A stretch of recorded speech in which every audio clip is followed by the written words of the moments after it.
CVP অ্যানালাইসিসের যদি আমরা বাংলা অর্থ করি, সি তে কস্ট, ভি তে ভলিউম, পি তে প্রফিট। কস্ট মানে ব্যয়, ভলিউম মানে বিক্রয়ের পরিমাণ এবং প্রফিট মানে লাভ।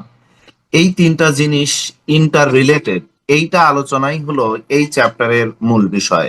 কস্টের সাথে ভলিউম বা তার সাথে প্রফিট কিভাবে সম্পর্কিত, কার সাথে কে কিভাবে সম্পর্কিত, এই জিনিসটা জানাই হলো এই চ্যাপ্টারের মূল উদ্দেশ্য। তো আমরা যদি একটু সংজ্ঞা দিই, কস্ট ভলিউম প্রফিট অ্যানালাইসিস কাকে বলে, তাহলে এখানে আছে cost volume profit analysis is one of the most powerful tools, একটি শক্তিশালী tool that helps the managers, যা ম্যানেজারদেরকে হেল্প করে টু আন্ডারস্ট্যান্ড, বুঝতে, অ্যান্ড ইন্টার রিলেট এবং সম্পর্কিত করতে এমন cost, profit and sales volume profit এবং কস্টের মধ্যে সম্পর্ক তৈরি করতে এবং সেটা বুঝতে সাহায্য করে এই সিভিপি অ্যানালাইসিস। এখন দেখো, এই চ্যাপ্টার বুঝতে হলে প্রথমে আগে কস্ট কি সেটা বুঝতে হবে। কস্ট সাধারণত অ্যামাউন্ট অফ মানি, একটা টাকার পরিমাণ যা কোম্পানি খরচ করে প্রোডাকশন অফ গুডস আর সার্ভিসেস, পণ্য তৈরি বা উৎপাদনের জন্য। পণ্য বা সেবা তৈরি বা উৎপাদনের জন্য যা একটা কোম্পানি খরচ করে যে পরিমাণ টাকা, সেটাকে বলা হয় কস্ট। এবং এখানে বলছে generally cost means present sacrifice. Cost মানে হলো বর্তমান sacrifice to get long term benefit, ভবিষ্যতে অনেক বেনিফিট পাওয়ার জন্য এখন যে স্যাক্রিফাইসটা করি এটা হলো কস্ট। সো কস্ট দুই প্রকার, একটা ফিক্সড কস্ট, একটা ভ্যারিয়েবল কস্ট। এখন এই ফিক্সড কস্ট কি আর ভ্যারিয়েবল কস্ট কি? ফিক্সড কস্ট হলো স্থির ব্যয়, ভ্যারিয়েবল কস্ট হলো পরিবর্তনশীল ব্যয়। আমরা যদি একটা উদাহরণ দিই তাহলে সহজে বুঝতে পারবা। ধরো তোমার কাছে এখন 10 লক্ষ টাকা আছে, তুমি একটা চিন্তা করলে তুমি একটা পোল্ট্রি ফার্ম করবে। তুমি কিছুই করনি, জাস্ট তোমার কাছে 10 লক্ষ টাকা আছে আর তুমি ভাবলে তুমি একটা পোল্ট্রির ফার্ম করবে। এই মুহূর্তে পোল্ট্রি ফার্ম করতে হলে তোমাকে প্রথমে কি করতে হবে? তোমাকে একটা জায়গা সিলেকশন করতে হবে, সেই জায়গাটা পরিষ্কার করতে হবে, সেখানে একটা শেড বা ঘর নির্মাণ করতে হবে। সেখানে তুমি বিভিন্ন বয়সী বাচ্চাদের জন্য, পোল্ট্রির বাচ্চাদের জন্য কেজ কিনতে হবে, অর্থাৎ খাঁচা কিনতে হবে। কোনো খাঁচায় হয়তো 2 দিনের বাচ্চা থাকবে, 2 দিন বয়সী বাচ্চা, কোনো খাঁচায় 7 দিন বয়সী বাচ্চা, কোনো খাঁচায় 12 দিন বয়সী বাচ্চা, অর্থাৎ এক এক বয়সের বাচ্চা এক এক খাঁচায় রাখতে হবে। এরপরে তোমার খাবারের পট কিনতে হবে পোল্ট্রির বাচ্চাদের জন্য। দ্যাট মিনস তোমার আগে এই কাজগুলো করে নিয়ে তারপরে তোমার পোল্ট্রির বাচ্চা কিনতে হবে। না হলে পোল্ট্রির বাচ্চা কিনে তুমি কি করতে যদি এই জিনিসগুলো আগেই না থাকতো? এজন্য আমরা যদি কোনো ফ্যাক্টরি বা কোনো প্রতিষ্ঠান করতে চাই তাহলে আমরা আগে এই জিনিসগুলো করি। দেখো, এই জিনিসগুলো করতে গিয়ে যদি তোমার 10 লাখ টাকা সব খরচ হয়ে যায় আর তোমার 1 টাকাও না থাকে, অর্থাৎ পোল্ট্রির বাচ্চা কেনার টাকা না থাকে, তাহলে এখান থেকে 2 মাস পরে তোমার কোনো উৎপাদন হবে না। তার মানে এই যে খরচগুলো, শেড, কেস, ফুডপট, এই খরচগুলো করেছো, এখানে আসলে উৎপাদনের সাথে সরাসরি সম্পর্কিত না এই খরচগুলো। এই জন্য এই খরচগুলোকে বলা হয় ফিক্সড কস্ট। অর্থাৎ যে খরচ উৎপাদনের সাথে সরাসরি সম্পর্কিত না, সেই খরচগুলোকে বলা হয় ফিক্সড কস্ট। এরপরে তুমি কি খরচ করবা? ফিক্সড কস্ট করার পরে দেখো তুমি খরচ করবা, তুমি বেবি চিকেন কিনবা, অর্থাৎ তুমি পোল্ট্রির বাচ্চা কিনবা। এই বাচ্চাগুলো দেখবা অটো বড় হয়ে যাবে, তুমি অল্প স্বল্প খাবার দিলে এরা ঠিকই বড় হয়ে যাবে। এরা বড় হলে তোমার উৎপাদন বাড়লো। এক একটা তুমি যদি ধরো যদি 50 গ্রাম ওয়েটের বাচ্চা কেনো বা 100 গ্রাম ওয়েটের বাচ্চা কেনো, 1 মাস পরে সেটা 300 গ্রাম হয়ে যাবে। তার মানে তোমার 200 গ্রাম উৎপাদন বাড়লো। That means baby, that means তুমি যদি এই পোল্ট্রির বাচ্চা কেন, তাহলে তোমার হলো উৎপাদনের সাথে সম্পর্কিত এই খরচটা সরাসরি উৎপাদনের সাথে সম্পর্কিত। আচ্ছা, এরপরে এই বেবি চিকেনদের যদি তুমি খাওয়ানোর জন্য পোল্ট্রি ফিড কেন, অর্থাৎ খাবার দিলে তারা খেয়ে দ্রুত বড় হবে, তাহলে এই ফিড দেখো ওদের উৎপাদনের সাথে জড়িত। তুমি যদি পোল্ট্রি ফিড না খাওয়ায় নর্মাল খাবার খাওয়াও, তো 1 মাসে যদি 100 গ্রাম বাড়ে, পোল্ট্রি ফিড খাওয়ালে 1 মাসে 200 গ্রাম বাড়বে। অর্থাৎ উৎপাদনের সাথে এই খাবার ভীষণভাবে জড়িত। তাহলে এটাও পোল্ট্রি ফিড উৎপাদনের সাথে জড়িত। এরপরে তুমি যদি মেডিসিন দাও, এটা উৎপাদনের সাথে জড়িত, কারণ তুমি মেডিসিন দিলে মৃত্যুর হার কমে যাবে। যদি মারা যায় কম, তাহলে উৎপাদন বাড়বে। সো এই মেডিসিনটাও উৎপাদনের সাথে জড়িত। যে খরচগুলো সরাসরি উৎপাদনের সাথে জড়িত সেই খরচগুলোকে বলা হয় ভ্যারিয়েবল কস্ট। আমার বিশ্বাস তোমরা ফিক্সড কস্ট এবং ভ্যারিয়েবল কস্ট বুঝেছো। এটা হলো ফিক্সড কস্ট এবং ভ্যারিয়েবল কস্টের একটা চিত্র। সেটা কিরকম দেখো, এইটা ওয়াই অক্ষ, এটা এক্স অক্ষ। ফিক্সড কস্ট অ্যাকচুয়ালি এইরকম ফিক্স, অর্থাৎ এখানে যতটুকু, এখানে ততটুকু, এখানে ততটুকু, এখানে ততটুকু, অর্থাৎ ফিক্সড কস্ট সব সময় ফিক্স। আর ভ্যারিয়েবল কস্টের চিত্র এটা, এই এক্স অক্ষ y অক্ষ। এবার দেখো ভ্যারিয়েবল কস্ট আস্তে আস্তে আস্তে আস্তে বাড়তেছে, এটা পর পর বাড়তে থাকে। কারণ আজকে যদি তুমি পোলট্রির বাচ্চা কেন 1,000 টাকা, আর কালকে কিনবা আর 1,000 টাকা, আর পরদিন কিনবা 500 টাকা, দেখবা প্রত্যেক দিন এই খরচের পরিমাণ বাড়তে আছে। তাহলে এইটা আমরা দেখলাম যে ফিক্সড কস্ট এবং ভ্যারিয়েবল কস্টের চিত্রটাই এরকম। ফিক্সড কস্টের মধ্যে কি কি আছে, এই জিনিসগুলো ফিক্সড কস্টের মধ্যে আছে। রেন্ট, তুমি ভাড়া দিচ্ছ, এটা ফিক্সড কস্ট। তুমি ইন্স্যুরেন্স করেছো, এটা ফিক্সড কস্ট। তুমি ইকুইপমেন্ট কিনেছো, এটা ফিক্সড কস্ট। তুমি অ্যাডমিন পে করেছো, এটাও ফিক্সড কস্ট। অ্যাডমিন পে মানে ম্যানেজারের বেতন বা যারা অ্যাডমিনে জব করে তাদের বেতন, এরকম। আর ভ্যারিয়েবল কস্টের মধ্যে কি কি আছে, যেমন র মেটেরিয়ালস, তুমি র মেটেরিয়ালস কিনবা, এটা ভ্যারিয়েবল কস্ট। লাইক তুমি পোল্ট্রির বাচ্চা কিনতেছো, এটা ভ্যারিয়েবল কস্ট। তুমি আওয়ারলি ওয়েজ দিচ্ছ, যদি কোনো মজুরি দাও, অর্থাৎ একদিনের জন্য কাজ করাইছো, সেই মজুরিটা দিচ্ছ একজন ওয়ার্কারের, তাহলে এটা হলো variable cost. But admin pay, তোমার ম্যানেজারের বেতন দিচ্ছ বা তোমার অ্যাসিস্ট্যান্ট ম্যানেজারের বেতন দিচ্ছ, এটা কিন্তু ফিক্সড কস্ট। আচ্ছা, শিপিং, তোমার পণ্য নিয়ে তুমি ওই সৌদি আরবে বিক্রি করতেছো, এই যে শিপিং কস্ট, এটা তোমার ভ্যারিয়েবল কস্ট। কমিশন, তুমি যদি বিক্রি করার সময় কোনো কমিশন প্রদান করো, তাহলে সেটা তোমার ভ্যারিয়েবল কস্ট।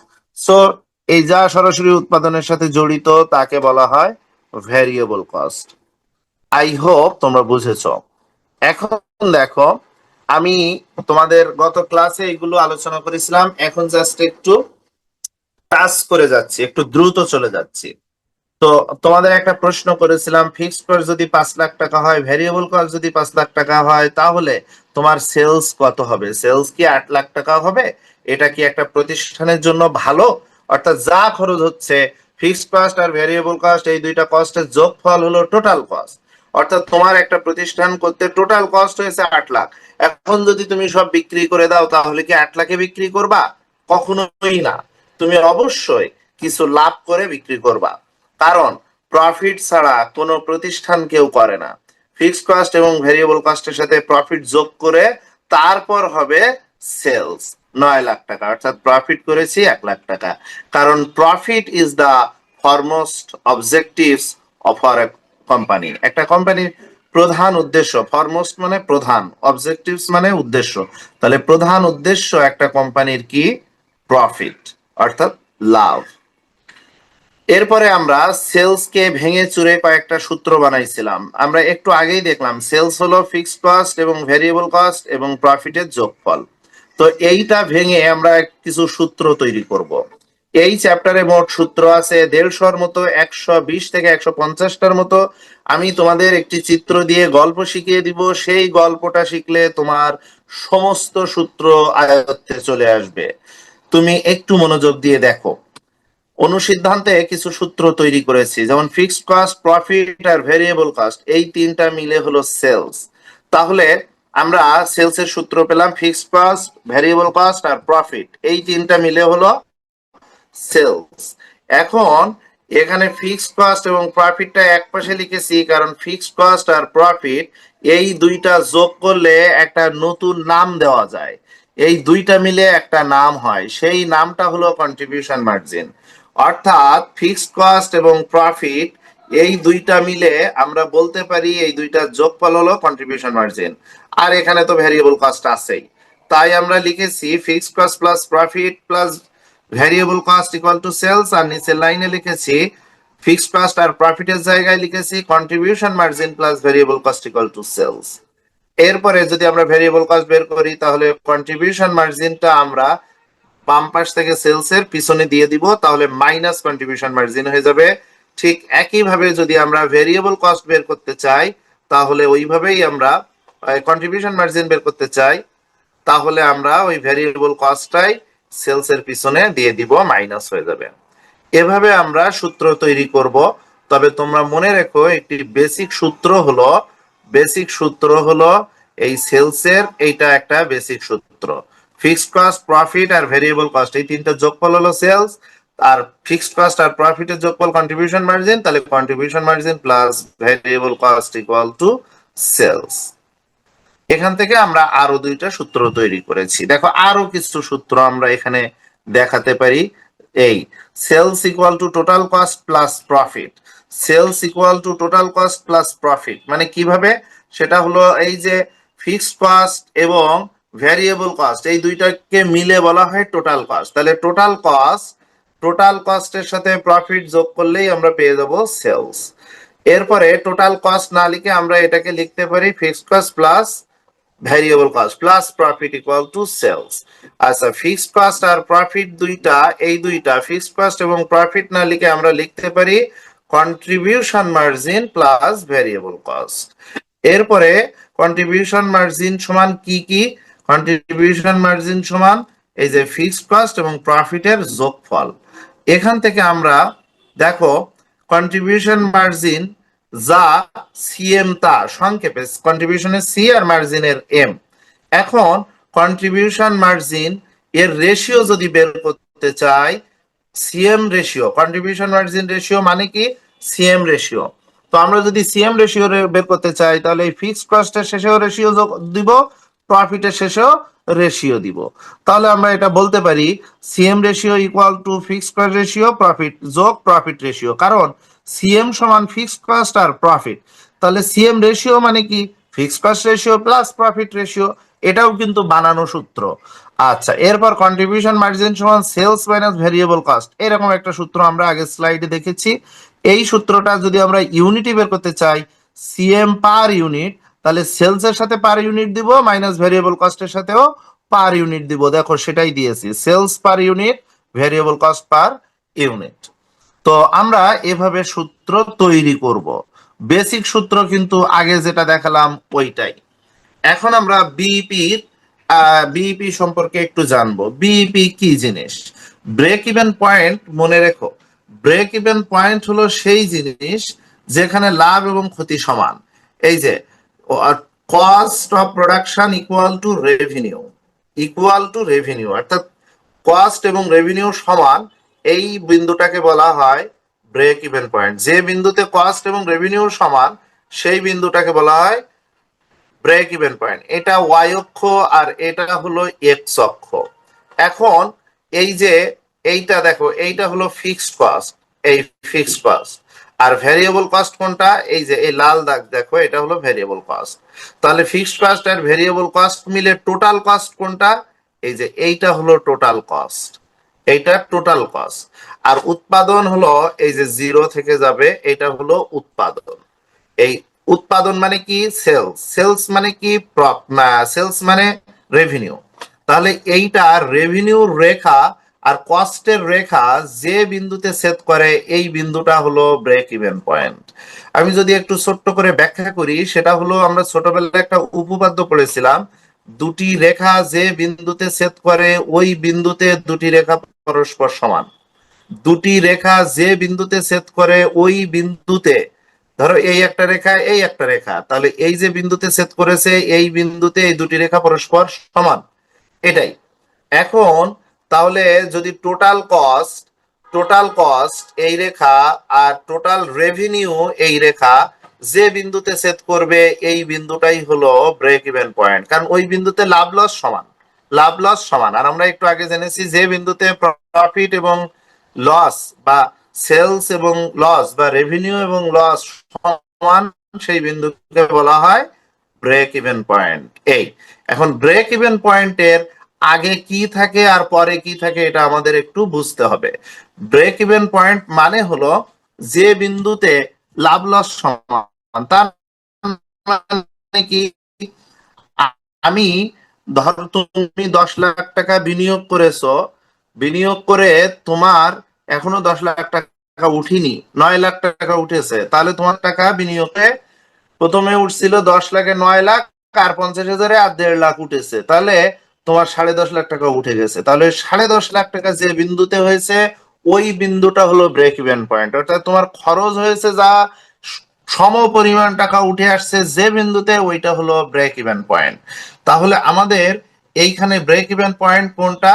এই বিন্দুটা, এই বিন্দুটা, এই বিন্দুতে আমাদের লাভ লস সমান। আর ব্রেক ইভেন পয়েন্টের আগে আসলে আমাদের লস থাকে, আমাদের লস থাকে। কারণ আমাদের যখন আমি তোমার বললাম যে তুমি 9 লাখ 10 লাখ টাকা বিনিয়োগ করেছো, তোমার উঠেছে 9 লাখ টাকা, তার মানে কি লসে ছিলে তখন। অর্থাৎ ব্রেক ইভেন পয়েন্ট হওয়ার আগ পর্যন্ত তোমার লসে থাকতেই হবে। এই জন্য দেখো এই যে জায়গাটা, এটা একটা কালার করা, এবং এখানে দেখো লেখা নিট লস, এইটা অর্থাৎ লসে থাকবে। এই জায়গায় কেন লসে থাকবে? কারণ দেখো এই জায়গায় ফিক্সড কস্ট এই পর্যন্ত, এই পর্যন্ত ফিক্সড কস্ট, অর্থাৎ তোমার এই জায়গায় ফিক্সড কস্ট হয়ে যায় অনেক বেশি। এই ফিক্সড কস্ট হওয়ার কারণে এখানে আসলে আমরা প্রফিটের মুখ দেখতে পারি না।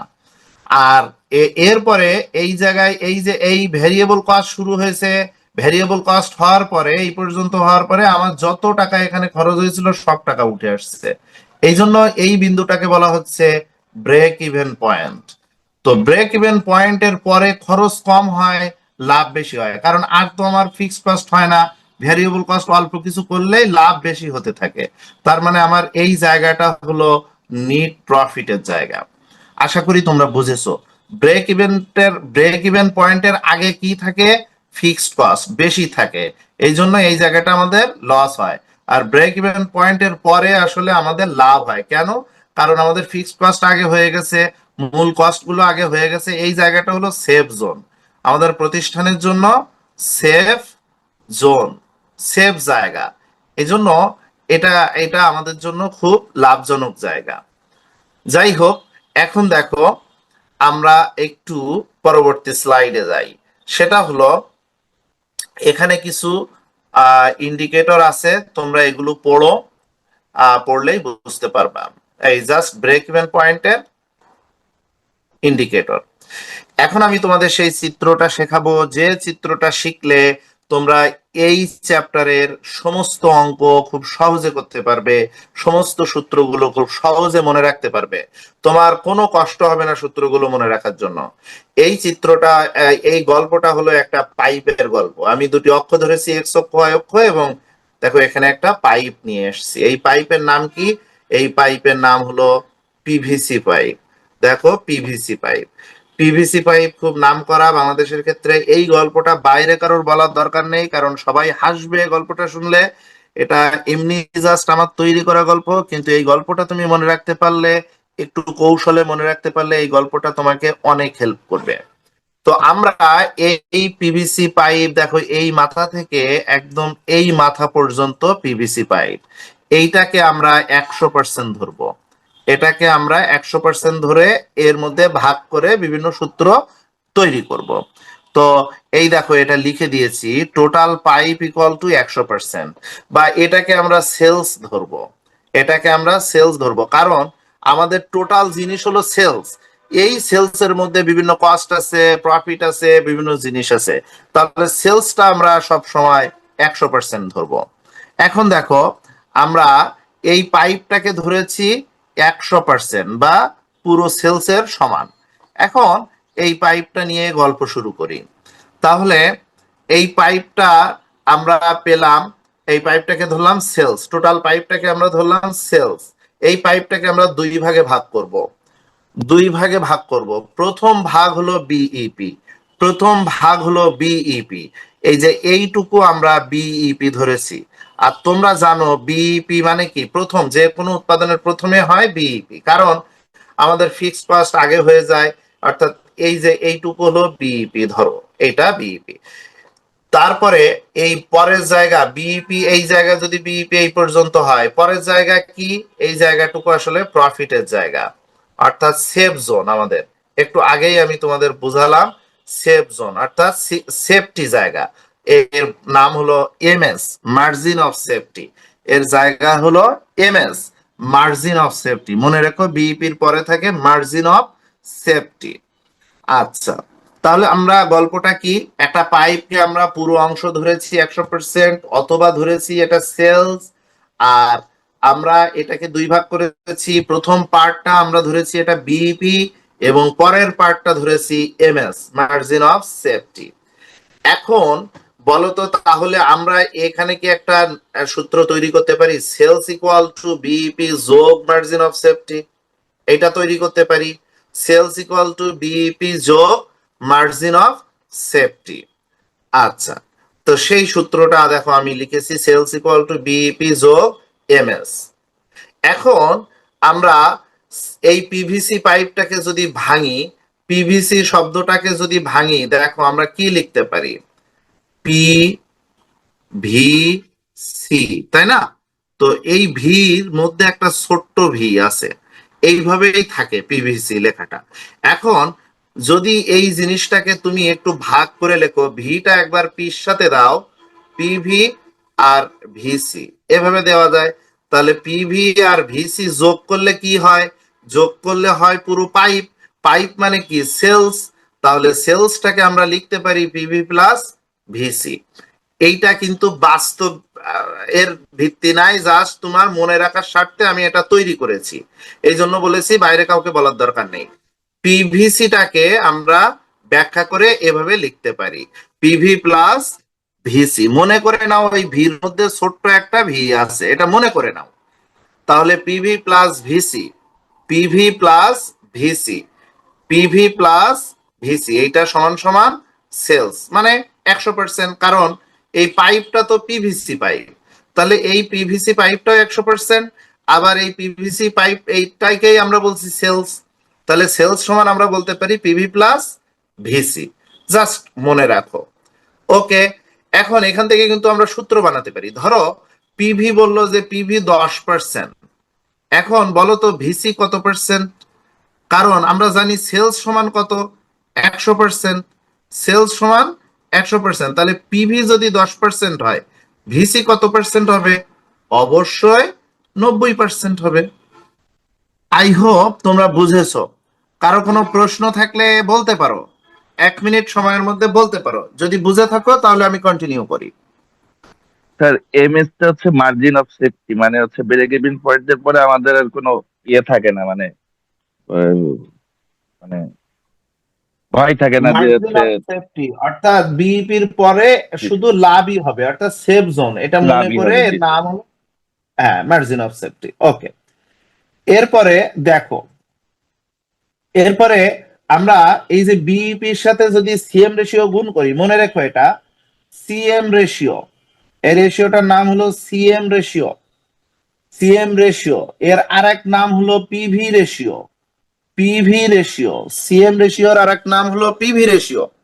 তো যদি আমরা এই বিইপির সাথে যদি আমরা, এই জন্য বলা হয়েছে বিইপি এর সাথে সিএম রেশিও গুণ করলে আমরা পাই ফিক্সড কস্ট, আমরা পাই ফিক্সড কস্ট। এখন কেন পাই ফিক্সড কস্ট? কারণ দেখো আমাদের বিইপি পর্যন্ত যেতে এই পুরো অংশের মধ্যে সবচেয়ে বেশি থাকে কি, ফিক্সড কস্ট। আমাদের ফিক্সড কস্টটা বেশি থাকে, এই কারণে আমাদের এখানে লাভ হয় না। লাভ হয় এখানে, কারণ এখানে ফিক্সড কস্ট থাকে না, এখানে সম্পূর্ণ থাকে প্রফিট। তো দেখো তাহলে বিইপির সাথে যদি আমরা সিএম রেশিও গুণ করি কি পাই, ফিক্সড কস্ট। আচ্ছা, ঠিক একই ভাবে যদি আমরা এই উপরে এমএস এর সাথে গুণ করি, যদি আমরা এমএস এর সাথে গুণ করি সিএম রেশিও, তাহলে পাবো প্রফিট। কারণ কি, বিইপির সাথে যদি সিএম রেশিও গুণ করি পাই ফিক্সড কস্ট, কারণ এর মধ্যে এই এলাকার মধ্যে ফিক্সড কস্ট বেশি থাকে।